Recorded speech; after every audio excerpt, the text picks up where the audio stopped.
Here at the Citizens Environmental Coalition, we foster dialogue, education, and collaboration on environmental issues in the Houston and Gulf Coast area. Founded in 1971, the CEC has advocated for environmental justice, awareness, and bringing the Houston community together. We strive to teach all generations the importance of our environment and how we can help to protect our parks and keep our community green. At the CEC, we broaden the reach of our member organizations and inspire individuals to work towards a healthy environment. We work with diverse environmental organizations and bring light to different environmental locations and projects across Houston. We provide support to a network of professionals, leaders, and volunteers who make Houston a great place to live, work, and play. The Citizens Environmental Coalition, connecting our environmental community.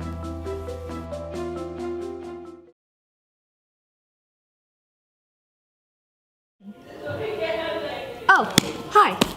Today we're going to learn the effects that Houston has on air pollution.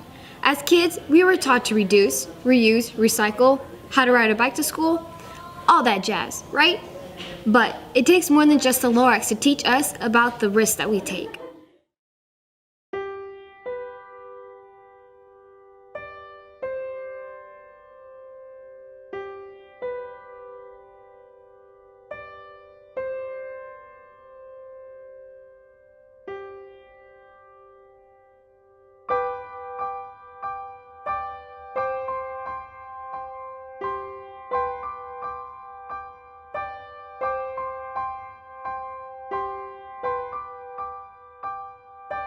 The Houston area is known for the oil refineries that surround it, but no one knows the cost that it takes on air pollution.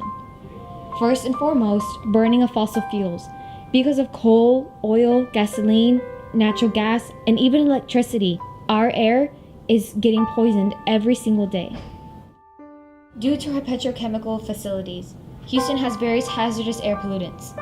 187 air pollutants are recorded. Houston was ranked number 6 of the most polluted cities, but new policies are now improving air quality immensely, but not enough.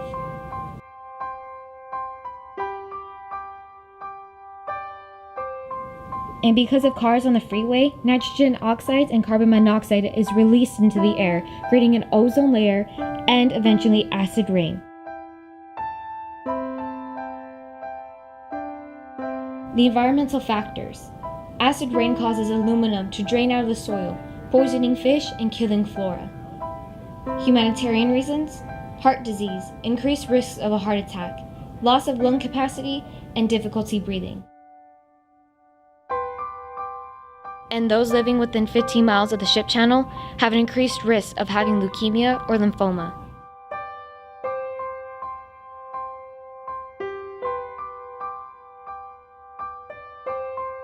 Our kids who are growing up and going to local schools are breathing in the air. The toxics are coming into their systems. In the long run, this will affect us immensely.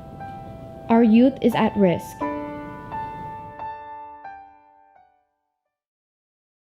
As you can see, we are at risk. Our friend the Lorax, he was up to something. I speak not only for the trees, but for the city of Houston. As adults, we need to become our own Lorax and learn how to keep our air clean. A wise man once said, unless someone like you cares a whole awful lot, nothing is going to get better. It's not.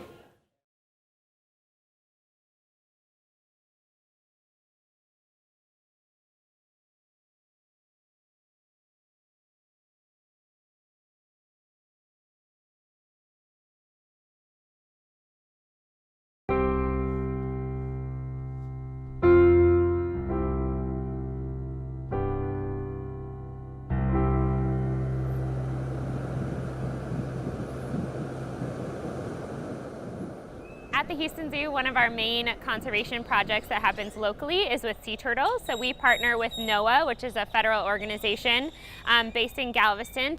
And one of the things that we do here at the zoo is our vet clinic will take in any injured or sick sea turtles and provide them medical care. When turtles at the National Marine Fisheries Turtle Bar need veterinary care, we are their go-to veterinary facility. We have veterinarians on duty 7 days a week, and Although I started working with them a long time ago, everybody on the staff is comfortable and able to work with them. Turtles are caught on hook and line by recreational fishermen. They are fishing for whatever game fish there are off the coast, mostly from the jetties, sometimes off of boats. And fishermen may catch a turtle, recognizing it's an endangered species. They bring it in and call the number to have a person from National Marine Fisheries come pick it up. And when they bring it into their turtle care facility, they contact us generally right away and set up an appointment to bring it here to the Houston Zoo for x-rays and assessment. The zoo's about conserving wild animals and their habitats. And if we are right here, we are actually in a place where we can act local and think global. And animals that come and nest here in Galveston, come and feed here in the waters near our city, are actually international migrants. And so by working with local wildlife, we're actually working with international wildlife.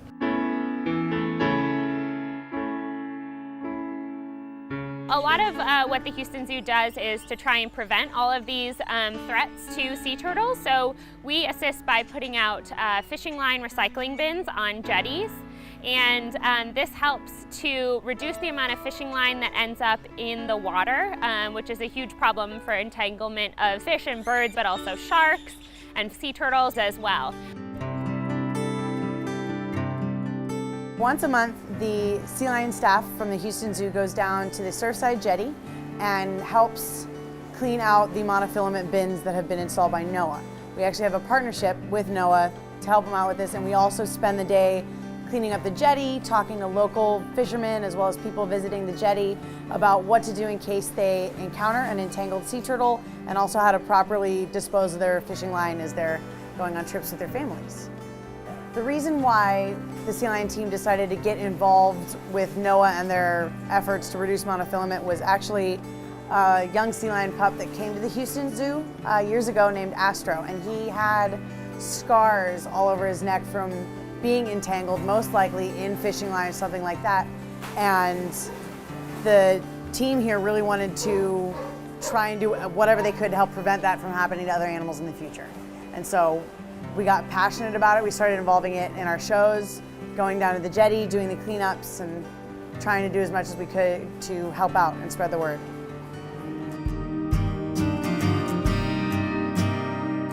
So our graphics department has also helped by creating signage that has gone up and down beaches in Galveston and Surfside and Bolivar and across the upper Texas coast, which basically tells the public what to do if they encounter a sea turtle on the beach, whether that sea turtle is nesting or maybe it's sick or injured. It is a number to call to report sea turtles that you find on the beach so that we can go out and actually help those sea turtles.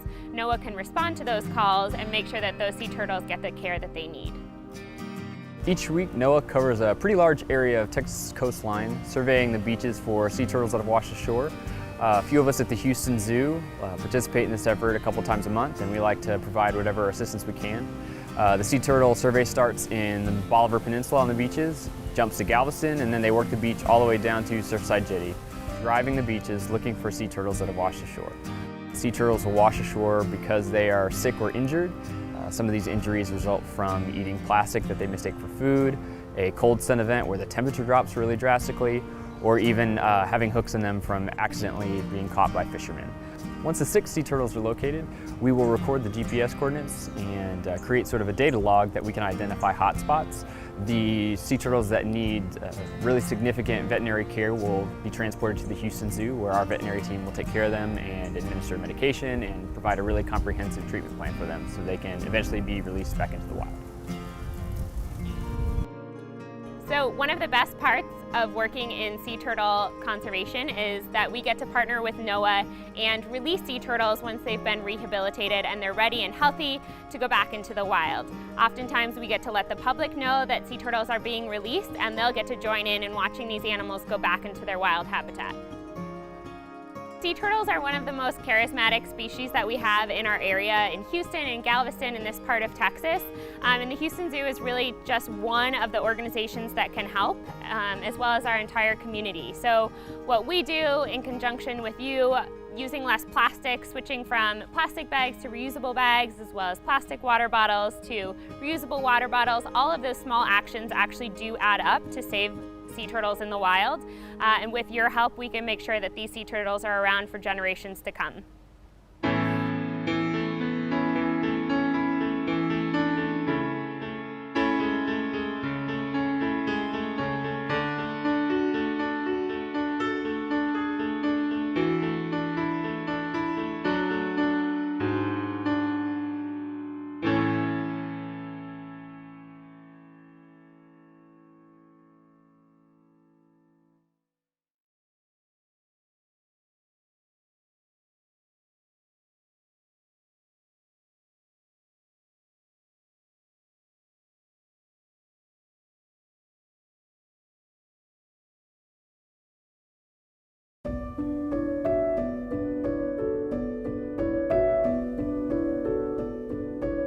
We're here in Galena Park. Our neighborhood residential area is over here to the left. And there's a bunch of houses right here on 1st, 2nd, and 3rd Street over here.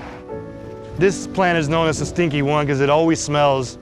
When I was a kid, we'd drive through here and I would hold my breath as long as I could so I wouldn't have to smell it.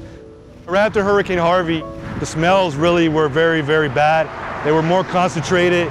Usually you can only smell them like right here near Clinton, but after Harvey, we could smell them all the way inside our neighborhoods, and it was very, very strong. Like people were saying, like we got to go inside for like 30 minutes, because like if we inhale the smell, it's gonna like hurt our bodies or whatever. Neighborhoods like Channelview, Galena Park, neighborhoods near Clinton Drive, where they're being exposed to 10 times as much air toxics as we are in other parts of Houston. In some cases, children at their schools being exposed to high levels of air toxics. Juntas, Mama, where were you? A little Zacatito over here. I opened my door, I went to look outside, and the first thing, it was that strong smell of gasoline, and I was scared. I'm an older person, and I just didn't want it to be exposed to the strong smell because I didn't know what was it or where that smell was coming from. As a result of Harvey-related damage, there was a release of several million pounds worth of air toxics into the air around Houston. EDF did not feel that EPA nor the Texas Commission on Environmental Quality were engaged in active surveillance of these communities. And we felt that it was imperative and critical to get that information out to communities. We worked with local officials as well as with a technology partner out of California to bring in a mobile air monitoring unit to collect information about specific chemicals in the air. Before we left, the air was just heavy with this tar type chemical smell, very pungent, and everybody was kind of like this, man, that air stinks. So what EDF learned through this process is how valuable this information is. We were able to make decisions and inform local communities about the quality of air that they were breathing in almost real time. Hopefully, these companies will think about us here, that we have endured so many years of these dangerous situations. We are good neighbors, but we want them to be good neighbors too.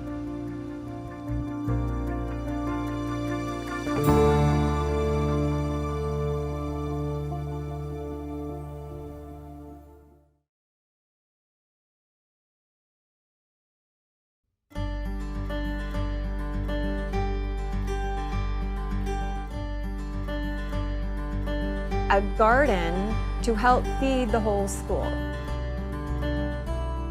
We connect kids to their food. Something from nature. It means a lot.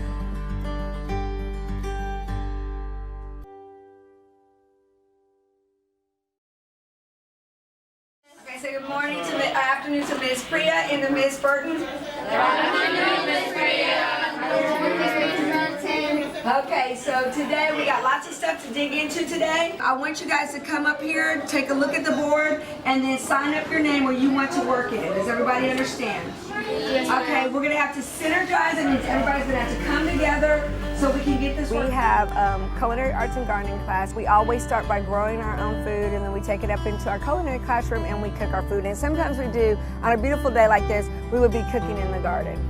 The kids in the after-school program are so excited to be here. When their parents come to pick them up, they don't want to leave. In the past 3 years, in partnership with the school, this culture centered around environmental learning, nutrition, gardening education has really infused a lot of energy and excitement around what can be done in the garden. 40% of our children are homeless. And so we are also impacted with food insecurity, where almost 100% of our kids are on free and reduced lunch. At our school, we're unique. We have free breakfast, free lunch, and now free dinner. And also we have a backpack program so kids can have non-perishable items go home in a backpack so they can make it over the weekends. This whole area used to be historic 4th Ward. You can't really see any of that anymore.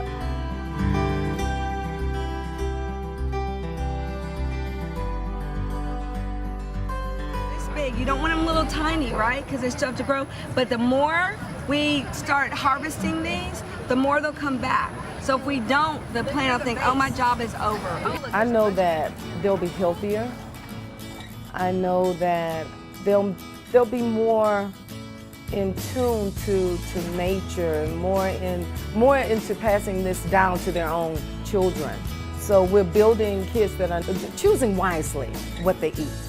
We're creating that culture, the look in their eyes and how excited they are, and you can't get them away from the bush. But it just means so much to me as an adult, as a teacher, to see them enjoy something in life like that. We are madly planting all of the wonderful greens that we can grow in our Gulf Coast climate. So basically from October to April, we can grow all of our greens, collard greens, mustard greens. To garden organically, we're recreating systems in nature. So at the front of the garden, at the entryway, we have our little edible forest pollinator garden. And this is our butterfly garden. So right now we have lots of Gulf Coast fritillary butterflies. Just the excitement and wonder of seeing butterflies in the garden is now there, and they're sharing in that. I'm extremely interested in letting this new generation understand where their food comes from. It doesn't come from a grocery store. It's not in a package. It's not from a convenience store. It came from somebody putting a lot of love and attention and care into raising this product for you. So the kids come every Wednesday all day long through the Culinary Arts program and the partnership with Urban Harvest of hands-on gardening and growing in the garden. And we also do a lot of parent hands-on training. First Dig-A-Day, we had 160 kids, parents, community show up. We were turning over the garden. We had babies running through the garden. We even have kids come to the garden because their parents work and they come and garden. We have extremely dedicated kids who they get up and they walk to the school so they can be part of that day. There was so much togetherness. Okay, we've got to be doing the work that the 7th generation will need from now. And so we are growing leadership in the garden.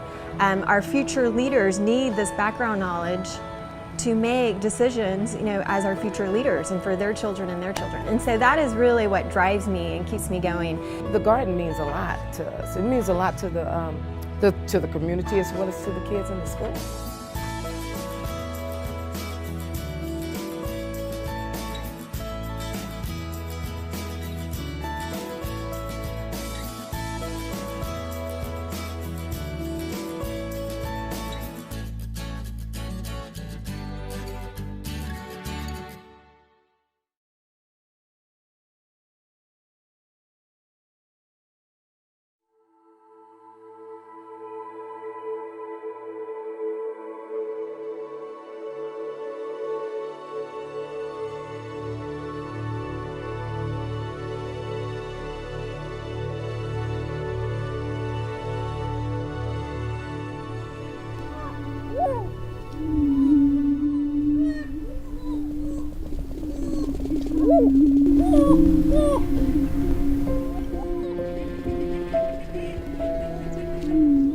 Even though the Atwater's prairie chicken is similar in size to a domestic chicken, it is a grouse and the southernmost member of its family. These birds have inspired Native American traditions and enchanted nature enthusiasts with their courtship display known as booming for generations. Atwater's prairie chickens live in coastal tallgrass prairies found only along the coasts of Texas and Louisiana. These prairies consist of a diverse mixture of grasses, wildflowers, and other herbaceous plants.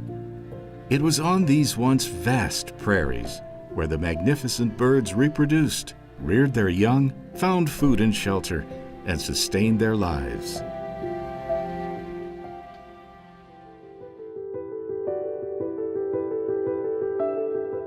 At the turn of the 20th century, nearly 1 million Atwater's prairie chickens thrived on 6 million acres of coastal prairie along the Texas and Louisiana Gulf coasts. Their numbers plummeted as native prairie habitat disappeared in the face of urban growth, agricultural conversion, habitat fragmentation, and the introduction of invasive plants and animals. In March 1967, the Atwater's prairie chicken was placed on the endangered species list, with an estimate of only 1,070 birds left in the wild.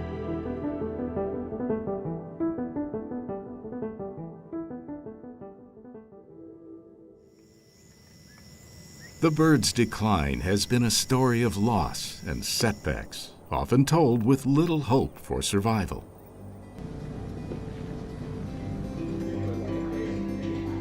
However, several dedicated, determined organizations and committed individuals have been working to write a very different end to the story. For example, in the early 1970s, Texas parks and wildlife biologists began relocating endangered populations of Atwater's prairie chickens.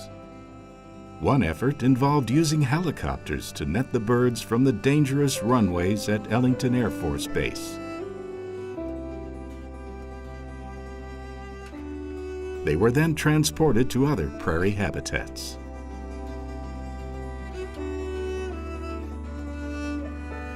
Meanwhile, the efforts of other committed groups resulted in the establishment of a national wildlife refuge named for the Atwater's prairie chicken. This refuge has also enabled the restoration of thousands of acres of native prairie habitat in partnership with private landowners. Today, the Atwater's prairie chicken can be found in the wild in 2 locations, at the National Wildlife Refuge and on private lands in Goliad, Texas. Ongoing efforts by several zoological institutions have helped create a captive breeding program. In 1993, Fossil Rim Wildlife Center was the first to breed the birds in captivity. This program ensures a source stock of Atwater's prairie chickens to repopulate or supplement existing populations that are threatened by hurricanes and other natural disasters inherent to coastal prairie life. Fossil Rim continues to maintain a protected breeding stock today. The Houston Zoo began participating in the mid-1990s. Their efforts were further expanded with the Houston Zoo's partnership with NASA about a decade or so later. NASA provided additional area for the installation of breeding pens on the Johnson Space Center campus. These breeding programs are structured to provide each prairie chicken with a healthy genetic foundation and ensure that the gene pool of the captive population is genetically diverse. Maintaining this program involves multiple, complex components and a great deal of collaboration among partners involved in the breeding, hatching, feeding, care, and protection of these young birds.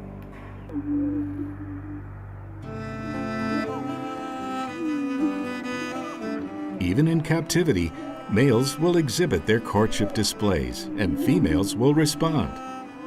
Males and females are uniquely paired, and each egg that is produced is tracked from the moment it is laid. Eggs are then artificially incubated and carefully monitored.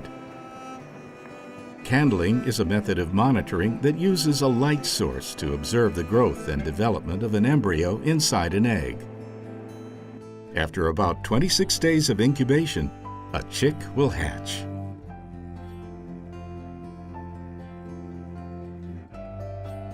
Once hatched, the young chicks are fed and well cared for, ensuring proper nutrition and overall good health.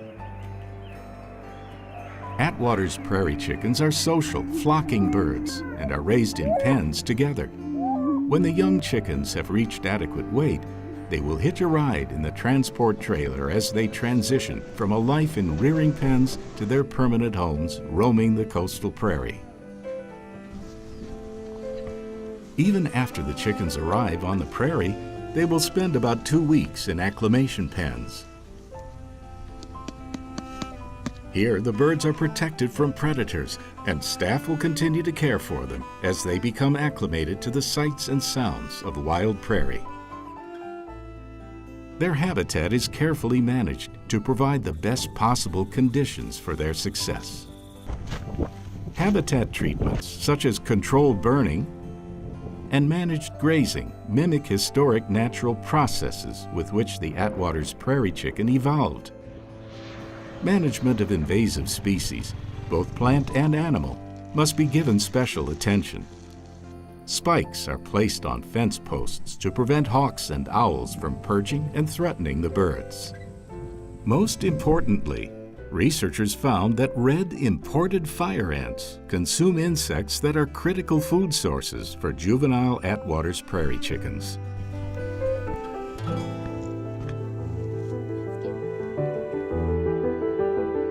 Inevitably, there will be losses, and some birds will not survive.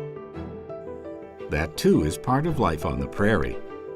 But by February, a few male Atwater's prairie chickens will start booming. This elaborate courtship ritual will include feet drumming in a distinctive dance, with air sacs inflating and a reverberating boom sound emitting as the females look on. And if all goes well, the first in-the-wild eggs will arrive by the end of March.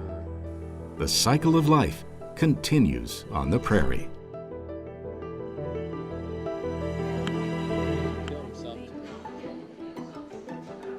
We have more hope than ever to recover this species.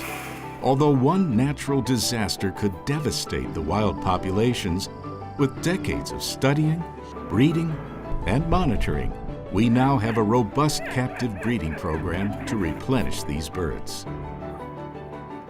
The Atwater's prairie chicken continues to capture the heart of everyone it meets. And as an indicator of our environment, its future is now interwoven with ours. The story of how it has survived is a testament to the passion and commitment of a broad collaborative effort, all with the shared hope that this plucky little grouse will soldier on